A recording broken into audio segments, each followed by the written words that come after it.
Welcome to Comfort Crime with Lindsay Sanchez, a cozy mystery podcast where no actual crimes have been committed. Today, we'll continue Murder on Maple Mountain, a cozy mystery with an amateur sleuth, a second chance romance, and a killer who won't stop until they finished what was started 12 years ago. If this is your first time here, welcome, and please start with Episode 1, Chapter 1, or feel free to start on Season 1 with the prequel short story Death at Dogwood Lake. There's a link to both in the show notes. For everyone else, we'll continue to Chapter 5, but first, an update. Last week, I spent a few days in Texas at a writing conference. It was so fun, so much work, and so much learning. But as I talked with other authors about Murder on Maple Mountain, I realized one thing. I don't think I've shared with you where this story got started. Over the past several years, a group of writers has gathered in December in a wonderfully cozy cabin up Sundance Canyon. One year, we got snowed in. And as we sat there around the fire, chatting about our latest stories and sipping our herbal tea, yes, it was as idyllic as it sounds, we started joking about what a great murder mystery this would be. 5 writers go to the cabin, but only one can leave. And though I'm not writing about a deranged author who poisoned her competition, don't worry, I'm not spoiling anything by telling you this. I knew right away that I wanted to set a murder mystery up at that cabin on that mountain. And that's how Murder on Maple Mountain was born. 3 years ago, as I wrote a different mystery, staring out at the snow piled so high it was taller than a man, and wondering what it would be like if there really was a murderer with us. Sometimes the best stories come from the coziest moments and a little dark humor among friends. Last time, Georgia found exactly what the cupcake reminded her of: cyanide. But as a retired cop's daughter, she knew she needed more than a suspicion to run to the police, which left her agreeing to arrange the flowers at Ivy's funeral as a personal favor to her ex-crush, and his girlfriend. Murder on Maple Mountain, Chapter 5. Bright light pierced through the curtains in George's old bedroom. It was a little weird sleeping on the blow-up mattress in what was now the nursery, but not as weird as it would have been sleeping in Sienna and Daniel's bed. In the sweat she'd found in Sienna's closet, Georgia rolled to the ground between the mattress and the crib as gracefully as a partially deflated air mattress would allow. All that light, that bright sunshine, could only mean one of two things. Either she'd slept in later than she thought, or the storm was over. Or maybe both. She'd been so out of it, she wouldn't have heard the snowplows. If the storm was over and the plows had come, with any luck, that would mean Jake was gone. Georgia crept down the stairs, not wanting to wake him if he was still sleeping on the couch. But with every stair, every step, the quiet, general emptiness made it clear he was gone. Georgia peeked over the back of the couch to check. A blanket folded neatly, stacked on top of a pillow, confirmed her suspicion, as did the snowshoe prints out of the sliding glass door. He must have borrowed Sienna's snowshoes and gotten out of there as fast as he could. He couldn't wait to leave. As much as Georgia had wanted him gone, She thought she'd be elated. Waking up to the empty house and piles of insulating snow left her feeling hollow. She shook the feeling away. She'd lived this many years without him. What was one more day? Just as she was settling into the idea of finding more snowshoes and walking her way to dig out her truck, a horn blared from outside. 2 quick blasts. Georgia peeked through the curtains. Jake and his annoyingly large truck idled in front of Sienna's cabin, plumes of exhaust clouding the crisp, cold, clear morning air. Georgia grabbed a jacket and ran out the front, shielding her eyes from the sunshine, brightly reflecting off the snow and threatening her retinas. She shivered despite the coat and wrapped her arms around herself. As bright as the sun was, it was too weak to do any damage to the temperature. "What are you doing here?" she yelled from the porch, not wanting to brave the knee-deep snow. Jake rolled down his window. "I thought you'd need a ride down the mountain to get the flowers for the funeral." He said it like they'd made plans to meet this morning, like he hadn't slept on her couch and snuck out the back door while she was sleeping. He said it like he was doing her the favor. But she did need to start on the flowers if she was going to get anything done in time for the funeral that afternoon. She braved the snow, walking around the back of the truck, skirting through the clouds of chemical waste as quickly as possible before jumping in the passenger seat. This wasn't about her and Jake. It wasn't even about poor Ivy, though the fact that she even thought the words "poor Ivy" meant it was a little about her. At the end of the day, it was about Dogwood, because if someone was murdering little old ladies, likable or not, they really needed to be stopped. She couldn't pass up this chance to get inside Ivy's house and look for clues. Georgia buckled her seatbelt and waited for Jake, but he didn't put the truck into drive and pull onto the main road. He sat there, staring at Georgia, like she had 2 heads or chocolate on her face. But she hadn't even had time for breakfast, so it couldn't be that. Drool. Was it drool? She touched her chin. "Is that Sean's jacket?" He spat out Sean's name like it was poison. Georgia looked down at the bright, oversized puffer. She'd just grabbed the nearest coat without thinking. She hadn't had time to process whose coat it might be. In her barely awake haze, she'd subconsciously assumed it was her brother-in-law, Daniel's. She smoothed out the puffy down, remembering how warm it had been yesterday, how he'd taken it off in the storm and walked back to his Jeep, waiting for her to feel comfortable enough to accept his help.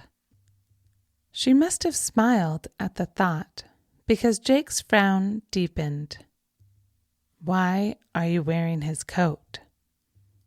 He was jealous. Jake Meadows, who had the audacity to show back up in town with a girlfriend and not so much as a "Hey, how are you?" And now he was jealous? 2 could play that game. "Oh, I guess he left it at the cabin. I didn't even notice." Jake scowled and put the truck in reverse. Clearly, he had feelings about Sean that had nothing to do with Georgia. And if he was a little jealous at this point, that was his problem. The snow in the valley was more of a dusting than the dumping they'd had in the mountains. A few inches on the grass and rooftops. No doubt most of it would be gone by the end of the day, as the sun grew in strength. "I'll pick you up in 4 hours. Jake parked in Georgia's driveway. Luckily, her house was south-facing, so it didn't matter that she hadn't shoveled, and that she wouldn't have time to. The sun would take care of it for her, which was more than she could say for her neighbors across the street. What does April want for the flowers? Georgia opened the door, waiting for her marching orders. And how are they making all this happen so quickly? I didn't know the morgue had an overnight option. She didn't want to be embalmed. Jake rubbed his eyes like he hadn't gotten enough sleep, tossing and turning on Sienna's leather couch. It'll be closed casket. I have to go get a coffin. I'll text you April's number. You two can figure out the flowers. Georgia climbed out of the truck, thinking of the nicest way to tell Jake that she had no desire to chat with his girlfriend. Her phone dinged before she could figure it out. April Stewart's contact card. I'm surprised you still have my number. We're practically strangers after all these years. She couldn't resist the dig. When he winced, it was worth it. She shut the door and hurried to her backyard, grabbing a stack of buckets and a pair of clippers from the shed on her way, and heading for the cold hardy flowers that still had a chance of being usable. Before she knew it, she was standing in Ivy's house, arranging dark purple snapdragons with deep pink and white chrysanthemums on the glossy brown coffin in the late Ivy Whitehouse living room. The rest of the house, from what Georgia had seen, was immaculate, every bit as stern as Ivy herself had been. If there were any clues, it would take more than a little poking to find them. She added a layer of greenery to the base of the arrangement, remembering Rose's comment that a lot of people had threatened Ivy over the years. Even if Georgia found a death threat, no one would be surprised. Like Rose, no one would think the threatener had actually killed her. Ivy had been a pain in Dogwood's side for her entire adult life. From some of the stories, even when she was a kid. Why would someone kill her now, when they never had before? The only reason Georgia was convinced was that smell. She closed her eyes, wishing she could go back to that moment she found Ivy, wishing she could remember exactly what that scent had been, wishing she could smell it again. She eyed the casket. If Jake was right, if Ivy hadn't been embalmed, there was a chance, a small chance, that the smell was still there, the one she hadn't been able to quite put her finger on yesterday. She debated opening the lid. What would she say if someone caught her? Would she be able to sleep tonight if she didn't try? No, she needed to check and make sure that what she thought she'd smelled actually was what she thought it was. And this might be the only chance she'd get. Looking over her shoulder toward the sounds coming from the kitchen, Georgia checked that no one was coming before easing open the coffin lid. Ivy was laid out on a white pillow, in her day-old clothes with slightly messed hair, and was that a leaf? Georgia picked a small brown leaf out of the woman's cloud of hair. She was less waxy than the other recently deceased Georgia had seen, more like someone who could possibly be sleeping, no doubt because of how quickly this was happening. It had only been 24 hours, almost exactly 24 hours since Georgia had found Ivy laying near the pumpkins in the farmer's market. Georgia leaned in and sniffed, half-heartedly at first, cautious of what decomposition had already happened. But Ivy was so newly dead, she hadn't had much time to decompose. Georgia bent closer, breathed deeper. There was something there, faint, sweet, and a little tangy. Tangy, was that the right word? Georgia had never been obsessed with food like Lisa had. She pulled out her phone and called her friend. "Don't tell me my brother's an idiot," Lisa answered like she knew exactly what Georgia was about to say. No. Well, yes, but that's not why I'm calling," Georgia whispered. "Are you coming to the funeral?" Yeah, I'll be there." The clinking of a whisk hitting the side of a bowl and a timer dinging in the background carried through the phone. "Also, what are you making? And can I have some?" Georgia's stomach rumbled, reminding her she hadn't eaten breakfast or lunch. "I'm catering the funeral, so yeah, I think you'll be eating it." Another ding of the timer. "I've got to go." "Sure, just one more thing," Georgia rushed to say before her friend could hang up. "What's the difference between almond and bitter almond?" "Sweet almonds are the ones we eat. Bitter almonds are dangerous, toxic." "So the ones in your cupcake yesterday, those were sweet almonds?" "Well," Lisa grunted like she was taking something heavy out of the oven. "For extract, they do use bitter almonds, but they process them to make it safe. The sweet ones are too mild. You wouldn't be able to taste them in anything complex." Georgia listened intently, maybe a little too intently, because Lisa paused her explanation. "Why?" "Oh, no reason. I just really liked your new cupcake flavor," Georgia said, trying to sound as casual as possible. "All right, give it up," Lisa said, more suspicious than ever. "You can't pretend to be a foodie now, not after all these years. Don't forget I've known you your whole life." I was thinking about scenting bouquets," Georgia lied. "I thought that flavor was interesting, comforting. Do you have almond extract?" If Georgia was going to go to the police with the theory that Ivy had been poisoned, she wanted to be 100% sure that she was smelling what she thought she was smelling.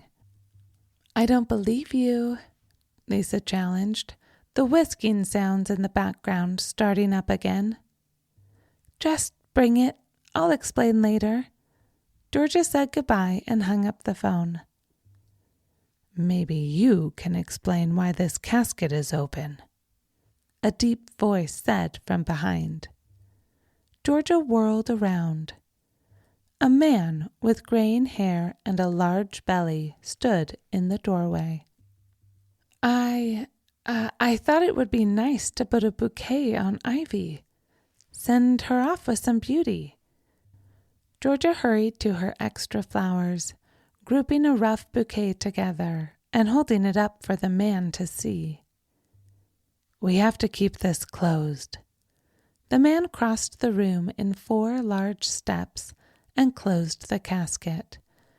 "I thought April made that clear in her instructions. Ivy didn't want her body disturbed. No makeup, no hairdo, no touching." He glared at Georgia like she was a grave robber. "I'm sorry." Georgia stepped forward with her most sympathetic smile, trying to repair the damage this man clearly thought she'd done. "And I'm sorry for your loss. I'm Georgia Lennox." "I know who you are." The man crossed his arms, ignoring George's outstretched hand. I worked with your dad for years. You must be April's dad. Georgia added the extra flowers she'd grabbed to the arrangement on the coffin. She mentioned you'd served on the force. I think you're done with the flowers in here. The man didn't move from his guarding place. We need some by the front door. Sure. Georgia gathered her buckets of flowers and empty vases. The man watched. It was strange how he stood there, watching over his dead sister-in-law, almost like he had something to hide. But then, grief did funny things to people. She set a vase on the entry table and chose the longest stems from the bucket. Just as she was finishing, the front door flew open. Lisa, carrying a big box, burst into the entryway. Finally. Georgia took one side of the heavy box and followed Lisa into the kitchen. If she was going to confirm that smell and alert the police before Ivy was buried, she needed to do it fast. Did you bring it? She whispered as they unpacked the box. It's in my pocket. Lisa side-eyed Georgia as she layered sandwiches on a plate. Why do you need it again? She was definitely suspicious. Scenting bouquets. Georgia patted her friend's pockets until she found the one with a bulge. Easy, Frisky. I thought the point of flowers was that they had their own smell. No perfume necessary. Not every flower can be a rose, Georgia countered, fishing the little bottle from Lisa's back pocket. Did someone say rose? The back door opened and a little bundle of wool and snow hurried in. I thought I'd come help set up. Rose unwound her scarf and shook the snow from her boots. I was neighbors with the miserable witch for almost a decade. Lisa stifled a giggle. I don't think you can talk like that about someone at their own funeral. Georgia looked over her shoulder for April's dad.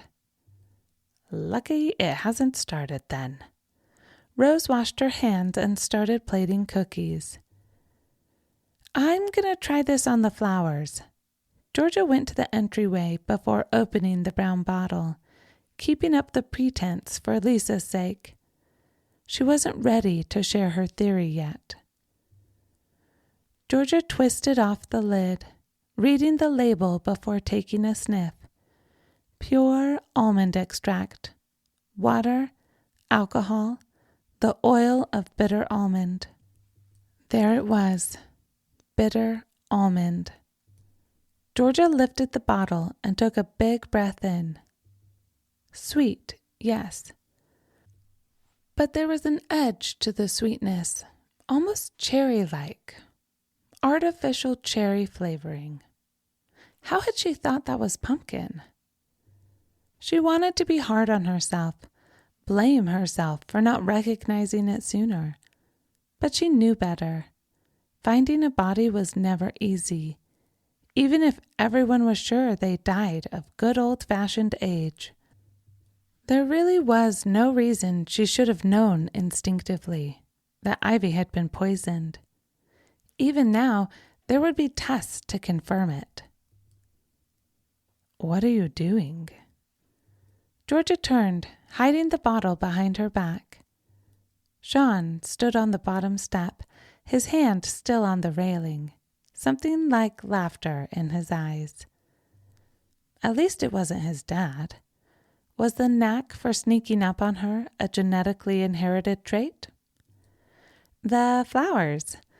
Georgia backed towards her nearly empty buckets. I was just finishing. What's behind your back? Oh, this? Georgia didn't want to make it a big deal. I was thinking about scenting the flowers, but it's a little strong. Sean came over and smelled the bottle. He looked at it, then her, confused. What? she asked when she couldn't take the silence anymore. I'm trying to decide if you're lying or just loony. He smiled at the joke, but his eyebrows were still drawn. What do you mean? She laughed nervously. I don't smell anything, he shrugged. What? Georgia sniffed again. It was there, strong, complex, almost intoxicating. You can't smell that? He shook his head. That's weird, Georgia shrugged. I've got to get these buckets out of here, but, again, I'm sorry about your aunt.